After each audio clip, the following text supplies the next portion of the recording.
नमस्कार दोस्तों, स्वागत है आप सभी का निमी टेक्निकल क्लासेस में। जैसा कि इस थंबनेल के माध्यम से आपने समझ ही लिया होगा कि हम आरआरबी जेईई के किस टॉपिक पर आज हम आपके साथ डिस्कशन करने वाले हैं। तो वो है आपका नोटिफिकेशन को लेकर के और ऑफिशियल सिलेबस को लेकर के, है ना। तो मुझे शिद्दत से बताइएगा कि आप में से कितने ऐसे छात्र हैं जो आरआरबी जेईई के नोटिफिकेशन का इंतज़ार कर रहे थे, है ना। अब उनका जो इंतज़ार है वो समाप्त हो चुका है।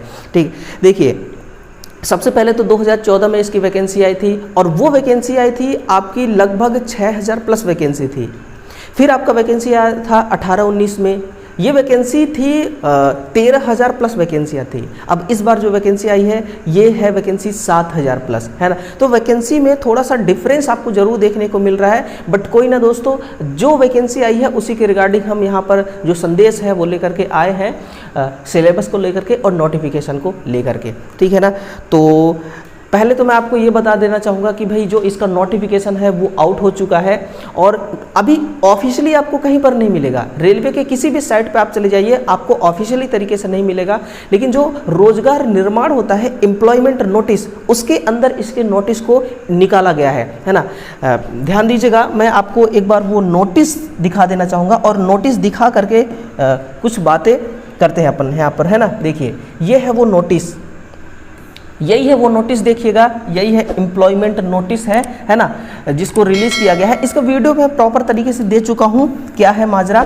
यहाँ पर देखिए इंपॉर्टेंट डेट्स को लेकर के 30 जुलाई से फॉर्म सबमिट होना स्टार्ट हो जाएगा। इनका जो लिंक है सब कुछ स्टार्ट हो जाएगा 30 जुलाई से और 29 अगस्त तक चलता रहेगा फॉर्म सबमिट। लगभग 1 महीने का इन्होंने आपको टाइम दिया है ना। लेकिन इस वैकेंसी में इनरोल हो कौन सकता है, अप्लाई कर कौन सकता है। तो अगर आपने पॉलिटेक्निक किया हुआ है या फिर बीटेक किया हुआ, फाइनल हो चुका है आपका दोस्तों, अपेयरिंग वालों के लिए यहाँ पर कोई जगह नहीं है ना। इन्होंने फाइनली बोल भी दिया है, आपका अगर पॉलिटेक्निक कंप्लीट है और बीटेक कंप्लीट है तो दोनों को अलाउ किया गया है, दोनों लोग फॉर्म को भर सकते हैं, ठीक है ना। टोटल नंबर ऑफ वैकेंसी देखिए ठीक ठाक ही है। हम ठीक इसलिए बोल रहे हैं क्योंकि एक जो टेक्नीशियन होता है, रेलवे का जो टेक्नीशियन होता है, इस बार वैकेंसी 9144 पदों पर है ना। और ऐसी आशंका ही हम कह सकते हैं, ऐसी आशंका जताई जा रही है कि भाई इसकी वैकेंसी, टेक्नीशियन वाली वैकेंसी बढ़ भी सकती है, लेकिन अभी 9144 पदों को लेकर ही चलते हैं।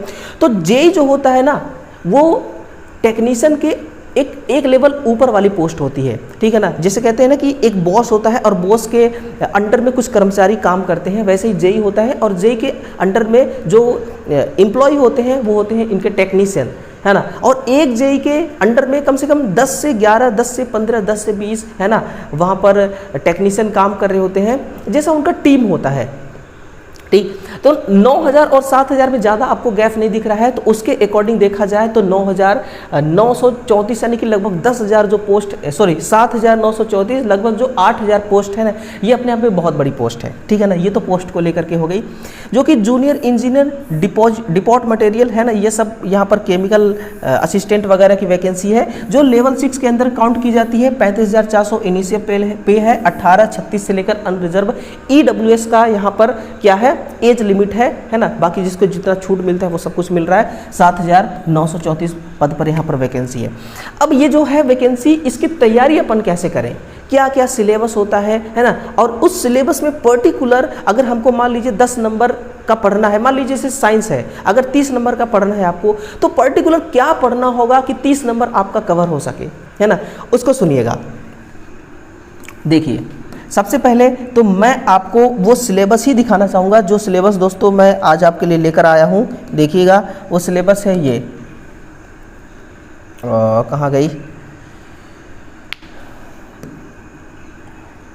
ये देखिए, ये है वो सिलेबस, ये है वो सिलेबस।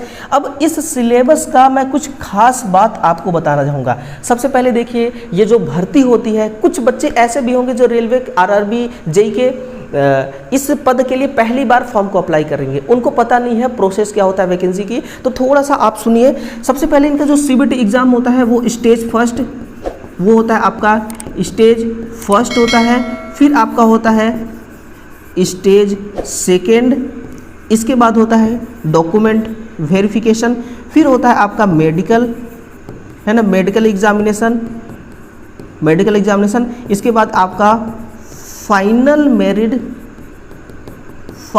मेरिट लिस्ट है ना।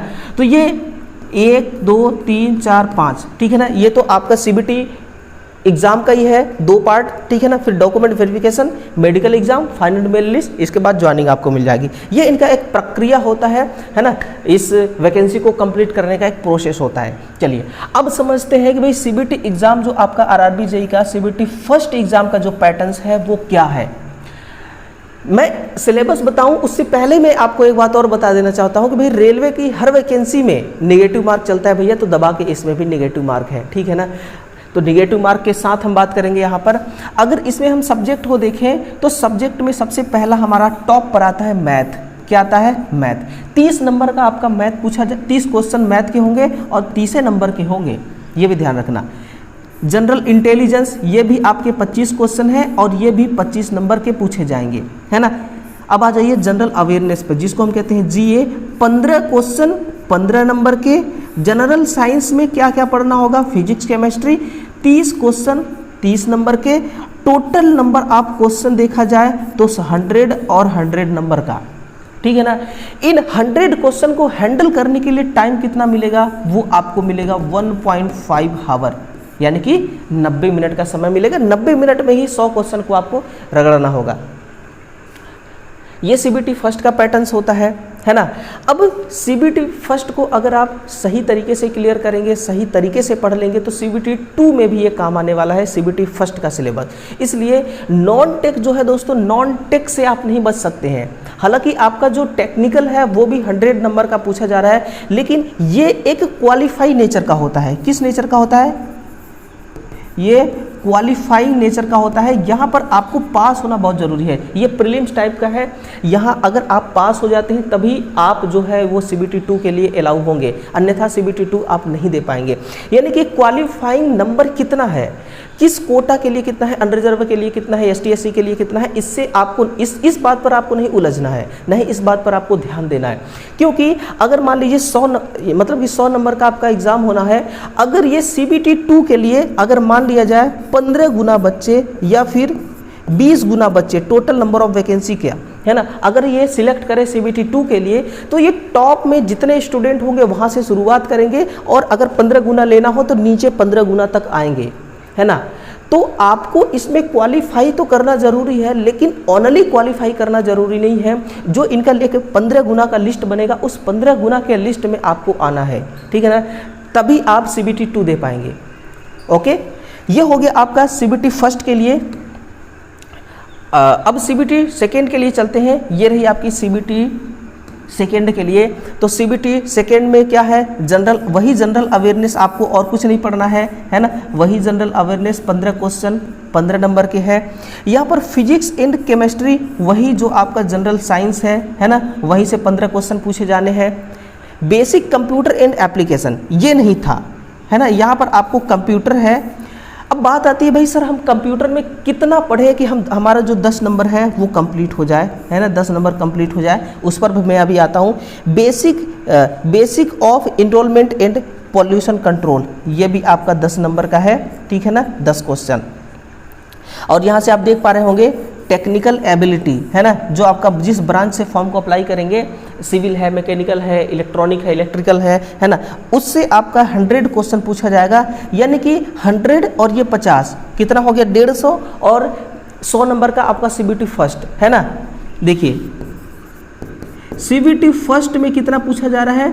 100 नंबर का नॉन टेक है, और सीबीटी सेकेंड में फिर 50 का नॉन टेक प्लस 100 नंबर का आपका टेक्निकल, यानी कि 150 ये, और प्लस अगर ये 100 कर दे तो कितना हो जाता है? 250 है ना। 250 नंबर आपको, 250 नंबर से आपको गेम खेलना है, 250 नंबर की तैयारी करना है आपको, ठीक है ना।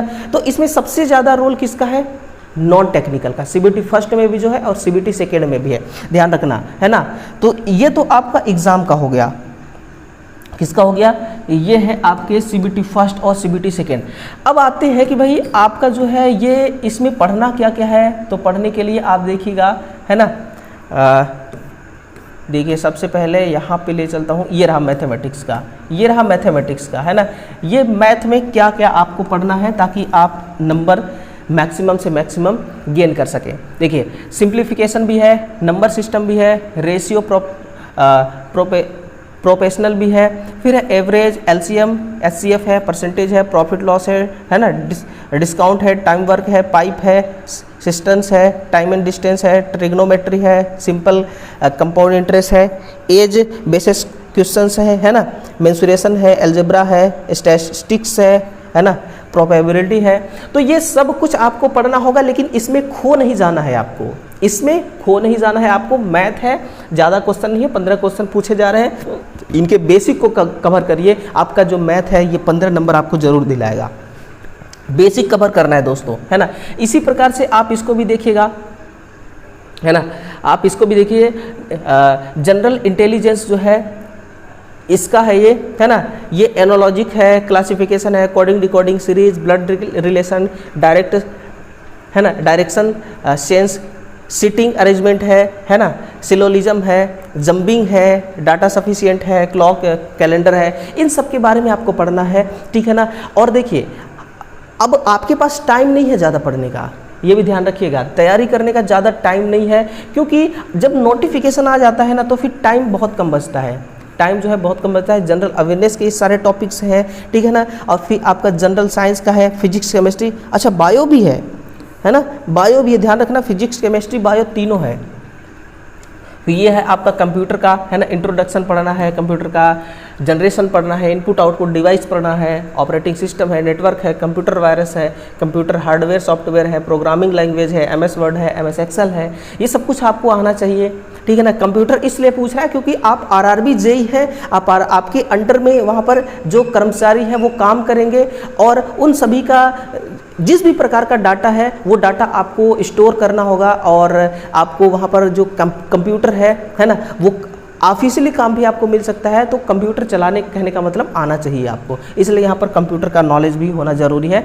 Basic of enrolment and pollution control का भी देखिए, है ना, ये सब कुछ है माजरा। तो देखिए दोस्तों यही है, और कुछ ज़्यादा नहीं है आपको पढ़ना, है ना, बस इतना अगर आपने पढ़ लिया। सिर्फ आपको पढ़ना नहीं है, सिर्फ आपको पढ़ना नहीं है, पढ़ करके दोस्तों जॉब भी लेना है, पढ़ करके नौकरी भी लेना है, पढ़ करके सपने भी पूरे करने हैं, है ना, सब कुछ है दोस्तों आपके पढ़ाई पे ही डिपेंड। इसलिए मन लगा करके पढ़िएगा, सिर्फ दिखावा आपको नहीं करना है ना, कि हम तैयारी पे लगे हुए हैं, तैयारी पे जुटे हुए हैं, नौकरी भी लेकर के दम छोड़ना है, ठीक है। तो ये रहा दोस्तों नोटिफिकेशन आउट को लेकर के और ऑफिशियली सिलेबस को लेकर के, ठीक है ना। चलिए अपने लफ्ज़ों को मैं यहीं पर अल्प विराम देता हूं और मिलते हैं अगले सेशन में। तब तक के लिए आप सभी को बहुत बहुत धन्यवाद।